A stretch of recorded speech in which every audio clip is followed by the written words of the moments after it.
সেদিন আমি শুধু একটা কথাই বলেছিলাম তাদেরকে মনোবল এবং সাহস দেওয়ার জন্যে, যে আমি যখন ছাত্র দলের প্রেসিডেন্ট ছিলাম হাসিনা সেদিন আমাকে আটকে রাখতে পারে নাই, এবারও হাসিনা তোমাদেরকে আটকে রাখতে পারবে না।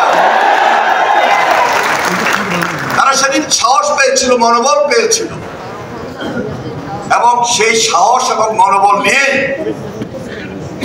সর্বশেষ জুলাই আন্দোলন যারা করেছে আমরা সবাই মিলে একত্রিত হয়ে এই যুবকদের নেতৃত্বে, এই তরুণদের নেতৃত্বে, এই ছাত্রদের নেতৃত্বে আমরা ধারণ করেছিলাম বাংলাদেশে ফ্যাসিবাদের জায়গা হবে না। জুলাই আমাদেরকে শিখিয়েছে কিভাবে ফ্যাসিবাদের কবর দিতে হয়। ৩৬ জুলাই আমাদেরকে শিখিয়েছে কিভাবে হাসিনাকে রুখে দিতে হয়। জুলাই আমাদেরকে শিখিয়েছে কিভাবে আয়নাঘর ধ্বংস করে দিতে হয়। জুলাই আমাদেরকে শিখিয়েছে কিভাবে ছাত্রলীগ নামে হেলমেট বাহিনীকে উড়িয়ে দিতে হয়, রুখে দিতে হয়। আমার মনে হয় বেশি বক্তব্য দেওয়ার প্রয়োজন পড়বে না, তবে জাতীয় ঐক্যমত এর কোনো বিকল্প নাই, যেটি সুদৃঢ় ঐক্য, এবং সে ঐক্য হতে হবে ইস্পাত কঠিন দৃঢ় ঐক্য। এই ঐক্যকে ভাঙা যাবে না, এই ঐক্যকে মস্কানো যাবে না, কারণ সবাই মিলে আন্দোলন করেছিলাম। টার্গেট একটাই ছিল, ফ্যাসিবাদকে রুখে দেওয়া, নতুন বাংলাদেশ গড়ে তোলা, বাংলাদেশকে নতুনভাবে নির্মাণ করা। সেটার জন্য যদি আজকে আবার আমাদেরকে ঐক্যবদ্ধ অবস্থান থেকে কিছু আলোচনার টেবিলে ছাড় দিয়ে হলো ক্ষুদ্র মত অর্থকে দূর করে বৃহত্তর স্বার্থে বাংলাদেশ গড়ার লক্ষ্যে সবার আগে বাংলাদেশকে আমরা প্রায়োরিটি দিতে চাই। আমার মনে হয় এই ব্যাপারে কোনোভাবেই এই ছাত্র, এই যুবক, এই তরুণ দ্বিমত করবে না, দ্বিমত করবে না যুব শক্তি, দ্বিমত করবে না এনসিপি।